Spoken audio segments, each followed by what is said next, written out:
You're watching The Legal Breakdown.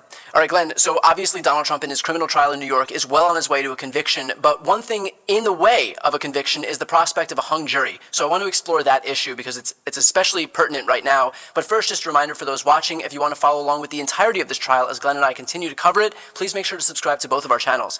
Okay, so Glenn, we're all awaiting closing arguments right now, and then the jury deliberates. So walk us through the process of what happens if it starts to look like there might be a hung jury.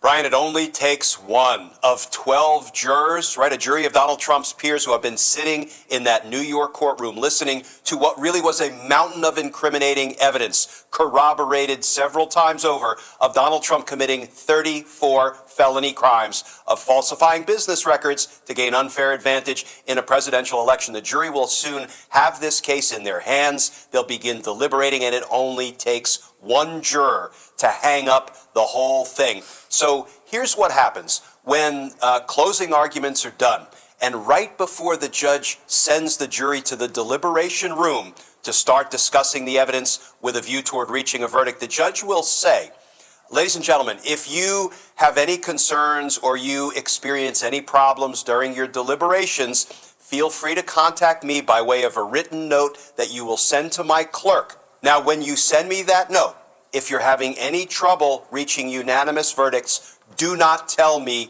what the vote is. I don't want to know if you're split 6-6, if you're split 11-1, if you're split 8-4, or if there is any other numeric split. But you may send me a note saying that, Judge, we're having some issues back here and we are seeking your assistance. So what I've had happen over and over again in my career as a prosecutor is when the jurors begin to struggle to reach unanimous verdicts, because our viewers should know, and they probably do because of all of the legal breakdown law school classes we do, it has to be a unanimous verdict one way or another. That means all 12 people would have to agree that Donald Trump is guilty if it's going to be a guilty verdict, or all 12 people will have to agree that he's not guilty if it's going to be an acquittal, a not guilty verdict.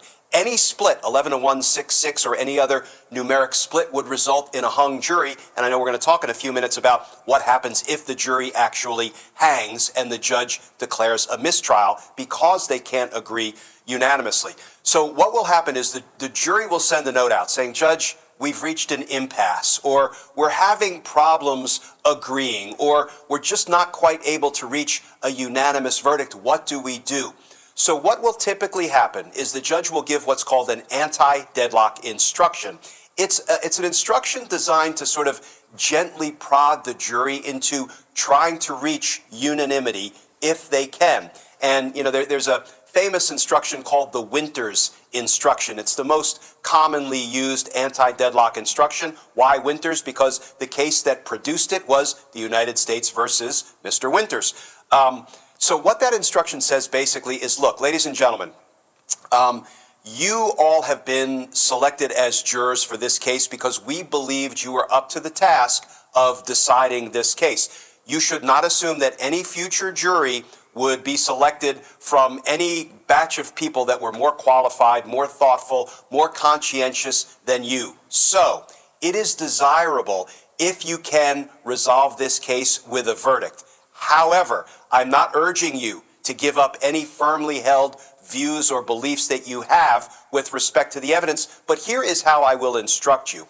You should listen to the jurors who hold different opinions than you. So if, for example, you are wanting to vote guilty, but there are other jurors who are just as determined to reach a fair and accurate verdict who are for not guilty, you should be open to listening to their arguments and their views of the evidence. Similarly, if your if you're inclined to vote not guilty, you should listen to your fellow jurors who may have different views of the evidence than you. And you should listen with a view toward being convinced and reaching unanimity if you can, without sort of doing violence to your firmly held beliefs about the nature of the evidence. So with that, ladies and gentlemen, I am directing you to return for further deliberations consistent with my instructions. That is a very truncated version of what an anti-deadlock instruction sounds like. And Brian, I can tell you, I've sat through lots of anti-deadlock instructions. Sometimes it actually does serve as a catalyst and it jump starts the deliberations. I've had juries return guilty verdicts, after an anti-deadlock instruction. I've had juries return not guilty verdicts after an anti-deadlock instruction. And I've also had juries go on to say, Judge, we tried, we heard your instruction, we gave it our best shot, but we are hopelessly deadlocked. And the next question is probably what happens if we get that dreaded note, dreaded from a prosecutor's perspective, that we are hopelessly deadlocked. Well, then the judge will declare the jury is hung, the judge will declare a mistrial, and then the question becomes, where do things go from there? Okay. Sticking in this trial for a moment, what if, for example, we've spoken about this issue before, but what if there's a rogue juror who all along was in the tank for Trump? And I'm not talking about somebody who has deeply held convictions about his innocence. I want to talk about that in a moment. But what do you do if it becomes clear that there is a juror that just isn't open to listening to anything because he or she has already decided that he's innocent from the start? So it's a really delicate balance, because once the jury retires to deliberate, it's very difficult to, we call it, pierce the veil of jury secrecy, because we give them wide berth to decide the case without any interference from the judge or the parties. However, if there's juror misconduct, and I've also experienced this several times in my career as a prosecutor, if there is juror misconduct, then the foreperson of the jury can send a note to the judge saying, Judge, we have an issue back here. And once it becomes clear what the issue is, then what happens is the judge conducts what we call individual voir dire. The judge will ask each juror, okay, can you tell me about any perceived misconduct going on as part of the jury deliberations? And the judge will literally gauge the answer from each juror. And the reason they do that is because the last thing we ever want to have happen is there's one juror holding out for a verdict that is different than the other 11 jurors. Whether guilty or not guilty is beside the point. And that juror's decision is based on the evidence, and they have a firmly held belief that the defendant is either guilty or not guilty, even though the other 11 jurors disagree. The one thing we don't want to do is, use as a pretense to kick off somebody with a minority view the fact that they're engaged in misconduct. But I have seen over and over again misconduct. Let me give you a couple of examples so our viewers know some of what we might be talking about. I've had jurors actually go back into the deliberation room, sit in the corner, fold their arms and say, I'm not participating. Well, guess what? Jurors are instructed that they must participate in jury deliberations. So that actually constitutes juror misconduct. We've had jurors sneak in photographs that they took of the crime scene that had not been introduced into evidence, and they've said, look what I found here. This contradicts what one of the witnesses said. That's juror misconduct. That kind of juror can be dismissed because they've engaged in misconduct. So what happens if a juror gets dismissed during deliberations? Well, three things can happen. One, many jurisdictions have laws and procedures on the books that allow a deliberating juror to proceed to verdict with just 11 jurors if one juror has been removed for misconduct. Many jurisdictions also have mechanisms in place to bring an alternate juror, bring them back, because when alternate jurors are dismissed at the end of the case but before deliberations, they're instructed by the judge, don't watch media accounts, don't talk to anybody about the case until my clerk contacts you and tells you that the deliberating jury has reached a verdict. Then you are released from your jury service. I have had jurors engaged in misconduct, the judge dismissed them, brought an alternate back, and then the instruction the judge gives the jury is you are to begin deliberations anew, afresh, as if you had never spoken one word about, the case when you first retired to deliberate. It's a little bit of a fiction, but, giving that instruction, I've had it happen many times, and then the newly constituted jury with the replacement juror begins deliberations all over again. The third option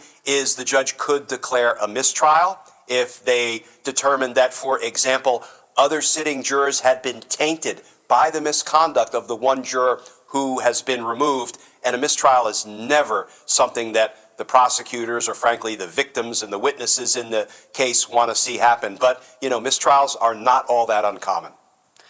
This obviously raises the question, if, for example, an alternate juror is brought in or they opt to just deliberate, to just reach a verdict with 11 jurors, if it feels like the one juror who was going to say that Donald Trump is not guilty gets taken off, obviously that's going to cause some rancor with Donald Trump himself. And I mean, he'll basically point to that as evidence that the whole thing is rigged against him. What are the implications for that on the trial? Do you think that Judge Merchan is going to take that into account, or do you think that that's the way it goes? That's the way it goes for every other trial, and that's going to have to be the way it goes here?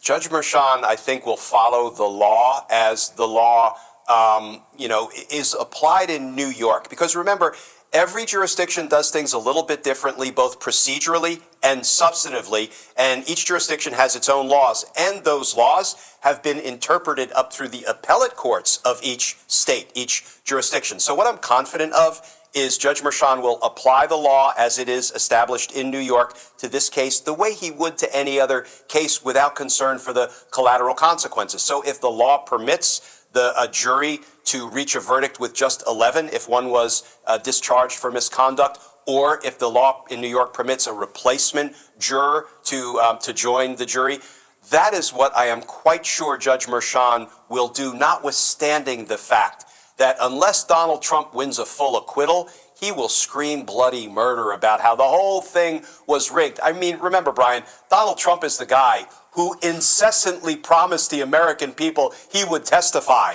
And then when he had the opportunity to take the witness stand and tell his side of the story and convince the jurors he did nothing wrong, he punked out. Why? Because he's a stone-cold punk and a liar. So no matter what, Donald Trump will come up with some reason that, he was wrongfully convicted. But going back to your original question, I'm quite confident Judge Merchan will apply the New York state law as it was intended to be applied, and then let Donald Trump yell and scream about the result.